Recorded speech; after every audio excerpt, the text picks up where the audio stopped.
Hi there, my name is Marcel Fürst and I welcome you all to my 7th episode of Overland Vagabond. In the last episode, we have started with the interior build, and I truly hope that with all those pictures regarding tubing, cables, switches and panels, I've been able to convey how complex such an interior build can become. As mentioned, the challenge is the tiny amount of space available, and believe me, fitting into those little holes to install the gear requires huge dexterity and contortionism skills. Frankly, one can simplify to the minimum the build and only install the strict necessary equipment. But our journey is planned to be a long one lasting years. And for such a venture, we wanted to have the adequate comfort level. That's yet another personal choice, and you may have different requirements. So, let's have a look to the second part of the interior build and cover the handcraft aspects of carpentry and upholstery works. Enjoy!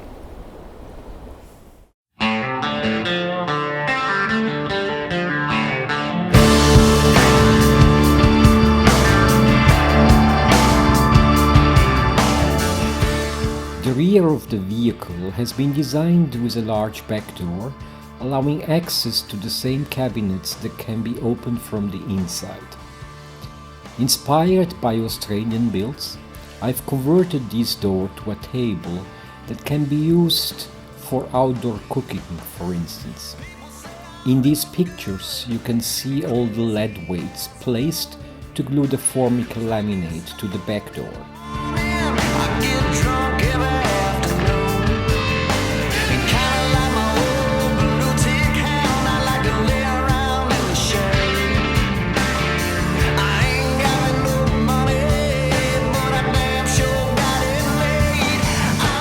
Lead weights have also been placed to glue the teak frame all around the interior furniture, quite a delicate operation considering it had to be done in one go.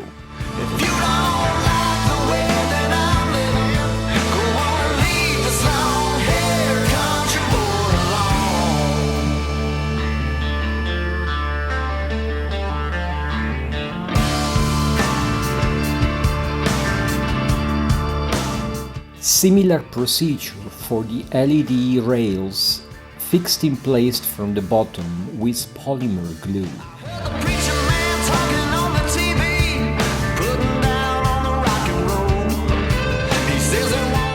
I've also learned to knot a net, amazing.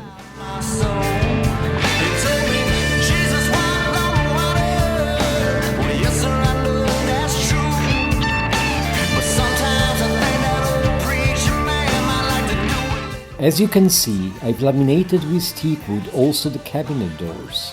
To me, it's a good contrast with the white paint. Push locks and custom-made lock brackets are everywhere. If you don't like the way that I'm living, go on and leave this long-haired country boy alone.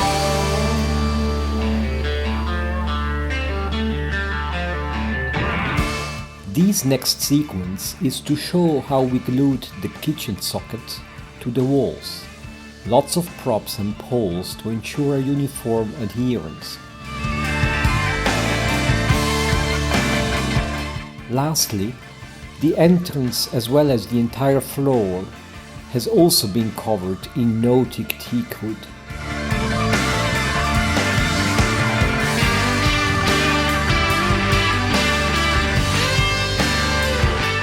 The upholstering is an art on its own.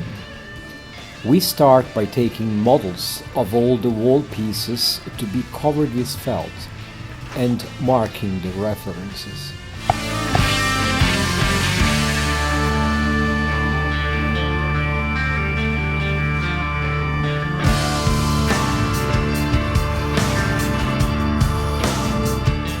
The felt is then cut, taking care of where it will later be joined together, since you can only stretch the material to a certain extent.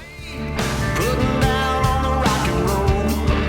He says he wants me to sing the door.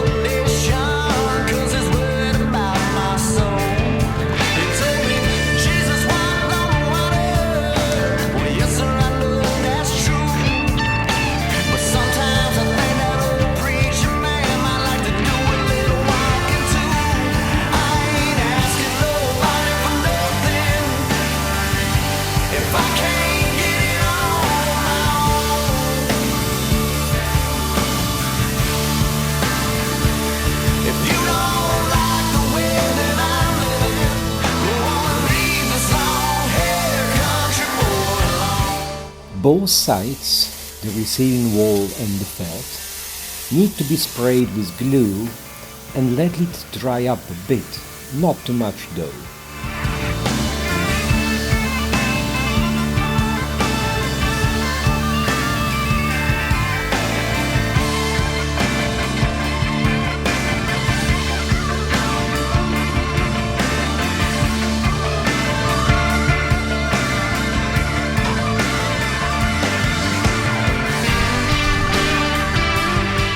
Because of the temperature close to 0 degrees Celsius, we had to heat the interior of the cell to ensure proper and lasting adhesions, else the felt would not stick to the surface.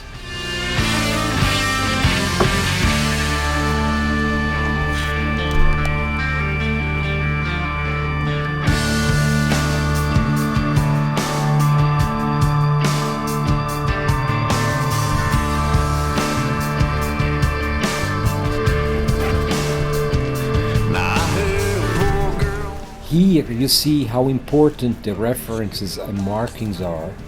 The glue fortunately allows the felt to be removed and reapplied multiple times till it fits.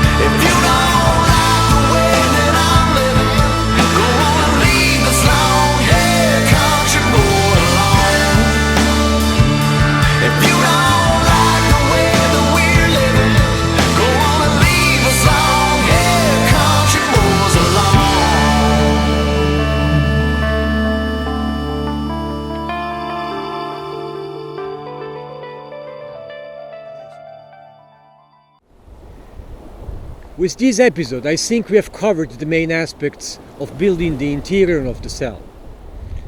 I'm sorry I couldn't yet share the entire finished interior. That's for the unveiling in a few episodes, you remember? In the next episode, I will focus on the development of the exterior of the vehicle, which is perhaps less complex than the interior of the cell, but still a challenge on its own, in particular due to the weight limitations I have to abide to. I'm still expecting more comments from yourselves. Please don't hesitate to ask your questions regarding the cell build, the interior, or the overall project, and I will try my best to give you my personal opinion and unbiased answer. Thank you so much for watching. If you like what we do, please subscribe and/or leave a comment down below.